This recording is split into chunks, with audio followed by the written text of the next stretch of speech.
Hi friends, ಮತ್ತೆ ನಾಳೆ ನಮ್ಮ RCB ಹಾಗೂ GT ಮೇಲೆ ಮ್ಯಾಚ್ ಇರುತ್ತೆ. ಈ ಒಂದು ಮ್ಯಾಚ್ ಅಲ್ಲಿ ನಮ್ಮ RCB ಗೆಲ್ಬೇಕು ಅಂದ್ರೆ ಏನ್ ಮಾಡ್ಬೇಕಪ್ಪ ಅಂತ ನೀವೇನಾದ್ರು ಕೇಳೋದಾದ್ರೆ, ಈ ಒಂದು ಮ್ಯಾಚ್ RCB ಗೆಲ್ಬೇಕಂದ್ರೆ ಮುಖ್ಯವಾಗಿ ಅವ್ರು ಏನ್ ಮಾಡಬೇಕು ಅಂದ್ರೆ ಸ್ಟಾರ್ಟಿಂಗ್ 3 ಬ್ಯಾಟ್ಸ್ಮನ್ ಆಫ್ GT. ಈ GT ಅಲ್ಲಿ ಟಾಪ್ ಆರ್ಡರ್ ತುಂಬಾ ಚೆನ್ನಾಗಿದೆ ಅಂತಾನೆ ಹೇಳ್ಬೋದು. ಸಾಯಿ ಸುದರ್ಶನ್ ಆಗಿರ್ಬೋದು, ಶುಭ್ಮಾನ್ ಗಿಲ್ ಆಗಿರ್ಬೋದು, ಅದಾದ್ಮೇಲೆ ಜಾಸ್ ಬಟ್ಲರ್ ಆಗಿರ್ಬೋದು. ಈ 3 ಜನ ಮೇನ್ ಬ್ಯಾಟ್ಸ್ಮನ್ ಆಗಿರ್ತಾರೆ GT ಟೀಮ್ ಅಲ್ಲಿ. ಈ 3 ಜನ ಏನಾದ್ರು ಆದಷ್ಟು ಬೇಗ ಏನಾದ್ರು ವಿಕೆಟ್ ನ ತಗೊಂಡ್ರೆ RCB ಗೆಲ್ಲೋ ಚಾನ್ಸ್ ತುಂಬಾನೇ ಇರತ್ತೆ ಅಂತಾನೆ ಇಲ್ಲಿ ಹೇಳ್ಬೋದು. ಇದಲ್ಲದೆ GT ಬೌಲಿಂಗ್ ಕೂಡ ನೋಡೋದಾದ್ರೆ ಬೌಲಿಂಗ್ ತುಂಬಾ ಚೆನ್ನಾಗಿದೆ ಅಂತಾನೆ ಹೇಳ್ಬೋದು. ಈ ಒಂದು ಮ್ಯಾಚ್ ಅಲ್ಲಿ ನಾವೇನಾದ್ರೂ ಬ್ಯಾಟಿಂಗ್ ತಗೊಂಡ್ರೆ ತುಂಬಾ ರನ್ ಹೊಡಿಬೇಕಾಗತ್ತೆ. 200 ಅಥವಾ 220 ಪ್ಲಸ್ ರನ್ ಹೊಡಿಬೇಕಾಗತ್ತೆ. ಅಕಸ್ಮಾತ್ ಏನಾದ್ರು ಫಸ್ಟ್ ಬೌಲಿಂಗ್ ನಮ್ದಾಗಿದ್ರೆ ನಾನು ಹೇಳಿದಂತ ಫಸ್ಟ್ 3 ಜನ batsman Shubman Gill, Sai Sudarshan, Jos Buttler, ಈ 3 ಜನ ಮೇನ್ ಬ್ಯಾಟ್ಸ್ಮನ್ ಗಳನ್ನ ಆದಷ್ಟು ಬೇಗ ವಿಕೆಟ್ ತಕೊಂಡ್ರೆ ಈ ಒಂದು ಮ್ಯಾಚ್ ಅಲ್ಲಿ ರನ್ ನ ಕಡಿವಾಣ ಹಾಕ್ಬೋದು RCB ಟೀಮ್ ಅವರು. ಎಷ್ಟು ಬೇಗ ಈ 3 ಜನ ವಿಕೆಟ್ ನ ತೆಗಿತಾರೋ ಅಷ್ಟು ರನ್ ಅನ್ನ ನಮ್ಮ RCB ದವರು ಕಟ್ ಹಾಕ್ಬೋದು. ಆದ್ಮೇಲೆ ಇವ್ರ ಮೇಲೆ ಈಸಿಯಾಗಿ ಚೇಸ್ ಮಾಡ್ಬೋದು. ಅದೇ ಅಕಸ್ಮಾತ್ ಏನಾದ್ರು ಫಸ್ಟ್ ಬ್ಯಾಟಿಂಗ್ ನಮ್ದು ಬಂತು ಅಂದ್ರೆ ನಾವು ಇಲ್ಲಿ 200 ಅಥವಾ 220 ಪ್ಲಸ್ ರನ್ ಅನ್ನ ಹೊಡಿಲೇಬೇಕಾಗತ್ತೆ. ಇಲ್ಲಿ ಮೊದಲನೇದಾಗಿ ಶುಭ್ಮಾನ್ ಗಿಲ್ ಅವ್ರ ಬಗ್ಗೆ ಹೇಳಲೇಬೇಕು. The captain of Gujarat Titans. ಇವರು 2024ರಲ್ಲಿ GT ತಂಡದಲ್ಲಿ ಆಡ್ತಾ ಇರಬೇಕಾದ್ರೆ 890 ರನ್ ಅನ್ನ ಹೊಡೆದು ಆರೆಂಜ್ ಕ್ಯಾಪ್ ಹೋಲ್ಡರ್ ಆಗ್ತಾರೆ. ಇದೇ ನೋಡಿ ಇವರ ಒಂದು ತಾಕತ್ ಏನು ಅಂತ ತೋರ್ಸತ್ತೆ.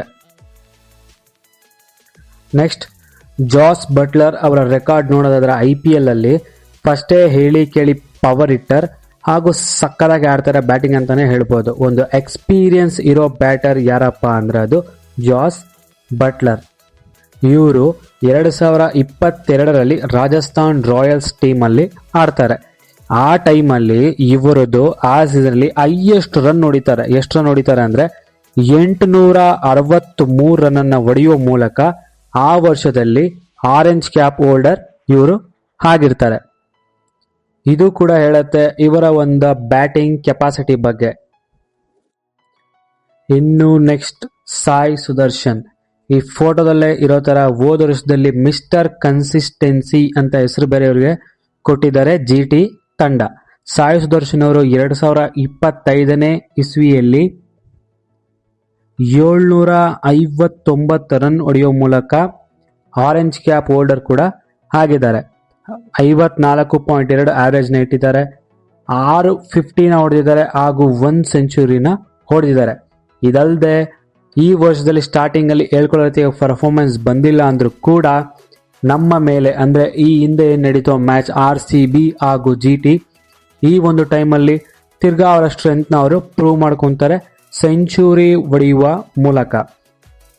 ಹಾಗಂತ GT ಅವರು 200 ಅಥವಾ 220 ಹೊಡೆದ್ರೆ ನಮ್ಮ RCB ಚೇಸ್ ಮಾಡಲ್ವಾ ಅಂತ ನೀವೇನ ಕೇಳೋದಾದ್ರೆ, ನಮ್ಮ RCB ಬ್ಯಾಟಿಂಗ್ ಲೈನಪ್ ನೋಡೋದಾದ್ರೆ ತುಂಬಾ ಡೆಪ್ತ್ ವರ್ಗೂ ಇದೆ ಗುರು. ಫಿಲಿಪ್ ಸಾಲ್ಟ್ ಆಗಿರ್ಬೋದು, ಫಿಲಿಪ್ ಸಾಲ್ಟ್ ಬದಲು ಇವಾಗ ಜಾಕೋ ಬೆಥಲರ್ ಆಡ್ತಿದ್ದಾರೆ.